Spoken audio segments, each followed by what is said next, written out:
जो spoon theory मैंने कहा ये काफी इंटरेस्टिंग है, इसको थोड़ा हम देखेंगे।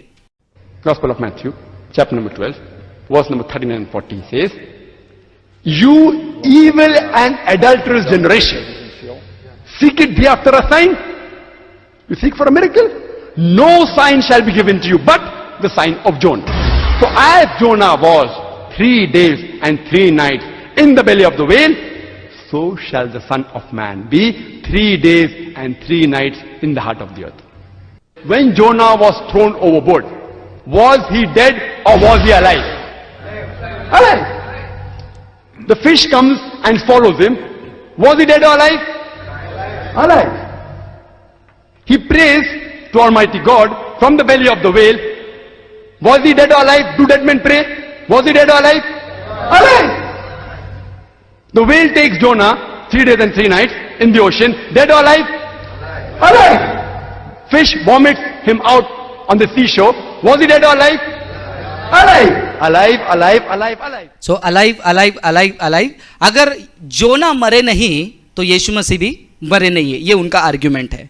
तो ये वहां पर जो है जोना के साइन के बारे में बात किया गया है।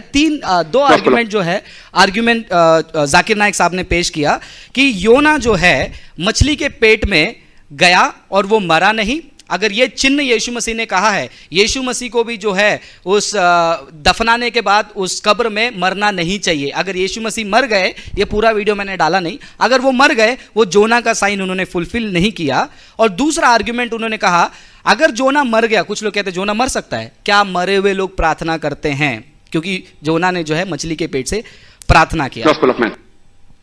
ठीक है, अब हम सवाल का जवाब देने से पहले यीशु मसीह के बारे में हम बात करते हैं।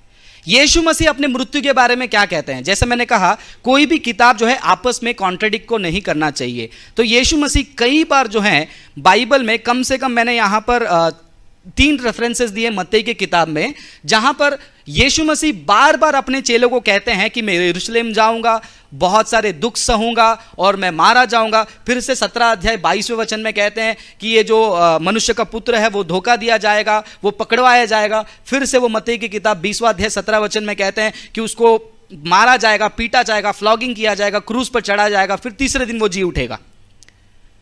मतलब यीशु मसीह एक बात को कह रहे हैं कि मेरे साथ ये होने वाला है, बार बार वो रिपीट कर रहे हैं, और बाद में वो ऐसा फीडबैक देंगे कि भाई मैं मरने नहीं वाला हूं। तो क्या यीशु मसीह उस समय के सबसे बेकार व्यक्ति थे प्रचार में? उनका प्रचार में उनको ही क्लैरिटी नहीं थी। तो यीशु मसीह अपने मृत्यु के बारे में बार बार कह रहे थे, लेकिन यीशु मसीह ये योना के साइन से कहने की कोशिश क्या कर रहे थे, हम देखेंगे। सबसे पहला जो जाकिर नाइक साहब ने कोट किया था मत्ती 12:38 और 40, अगर उसको हम सफाई से पढ़ के देखेंगे, वहां पर कुछ बातों को हमको ध्यान देना है। वहां पर यीशु मसीह कहते हैं, जैसा जोना 3 दिन 3 रात मछली के पेट में था, वैसे ही मनुष्य का पुत्र 3 दिन 3 रात पृथ्वी के गर्भ में रहेगा। यहां पर जो यीशु मसीह योना के परिस्थिति के बारे में बात नहीं कर रहे हैं, वो बात कर रहे हैं वो टाइम फ्रेम का, 3 दिन 3 रात। यीशु मसीह कहीं पर भी ये वचनों में ये नहीं कह रहे हैं कि जैसा योना मछली के पेट में जिंदा रहेगा या मरेगा, वैसा नहीं, कंडीशन के बारे में नहीं, बल्कि टाइम फ्रेम के बारे में बात कर रहे हैं। थोड़ा और क्लैरिटी ले लेते हैं इसी घटना के ऊपर। मत्ती 16 अध्याय वचन 1 से लेकर 4, यहां पर देखिए, हम देख सकते हैं, जब शाम का समय था, तुम कहोगे कि वेदर एकदम फेयर है, तुम कहोगे कि आसमान लाल है, सुबह के समय में तुम कहोगे कि आज तूफान है, आकाश जो है लाल है और डरावनी है। तुमको आकाश के जो चिन्ह हैं उसको देखकर समय को परखने का अंदाजा नहीं है और तुम चिन्ह को मांगते हो। देखो यीशु मसीह क्या बताने की कोशिश करें, तुम इतने सारे चिन्हों को देखकर वो चिन्ह क्या समय को दर्शा रहा है ये तुम समझ नहीं पाते हो, और तुमको चिन्ह चाहिए। चलो फिर भी आखिरी चिन्ह दिया योना का, 3 दिन 3 रात। तो योना के बारे में यहां पर टाइम फ्रेम की बात हो रही है और चिन्ह के बारे में बात हो रही है। पहला आर्ग्यूमेंट, योना का परिस्थिति जो है पेट में कैसा था? लोगों को लगता है कि वो अंदर से प्रार्थना किया। जब हम वचनों को पढ़ते हैं, कुछ रेफरेंसेस हमको मिलता है जिससे पता चलता है कि योना का परिस्थिति मछली के पेट में जीवित रहना संभव नहीं है।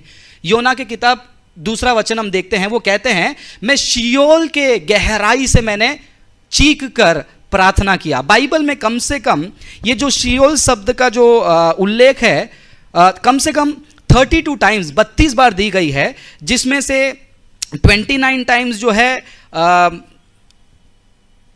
29 टाइम्स जो है वो ग्रेव यानी कि कब्र को दर्शाता है, जिसको हम ग्रीक के भाषा में हेडेस भी कहते हैं। और देखिए उसका डिस्क्रिप्शन क्या दे रहे हैं, योना का परिस्थिति क्या हुआ। वो कहते हैं कि पूरे पानी मेरे ऊपर आ गए थे, सब मेरे को डुबा रहे थे और मैं आपके नज़र से दूर हो गया और पानी मुझे इतने हद तक डुबा दिया कि मैं मृत्यु के उस स्तर तक पहुंचा और एक भारी गहराई मुझे दफनाती जा रही थी। और जो वीड्स को क्या बोलते हैं, जो जंगली झाड़ पेड़ वगैरह हैं पानी में, वो मेरे गले में मेरे बॉडी में मुझे कस रही थी।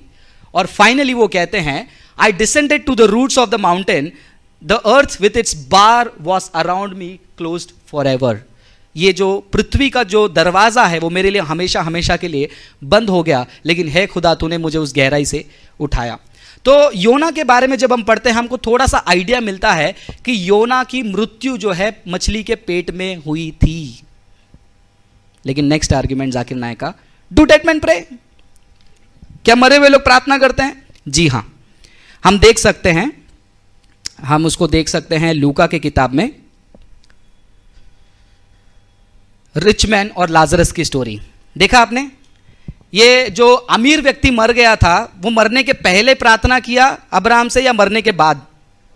मरने के बाद। The rich man also died and was buried in Hades. वहां से उसने क्या किया? प्रार्थना किया। तो जब अगली बार जाकिर नायक पूछेंगे डू डेड मैन प्रे, मैं बोलूंगा यस। बाइबल में कहां लिखा है ये स्टोरी मैं बता सकता हूं। 3 days 3 nights, इसको मैं थोड़ा सा फास्ट में स्किप कर देता हूं।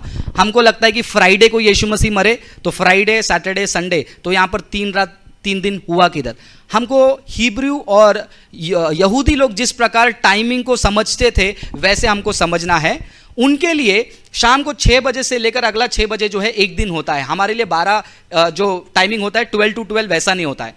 और दिन का कोई भी भाग जो है वो पूरा दिन मानते थे। इसको सिंपल तरीके में समझाने के लिए हमारे लाइव शो में प्रोफेसर अकबर ने एक एग्जाम्पल दिया, मतलब समझाने के लिए।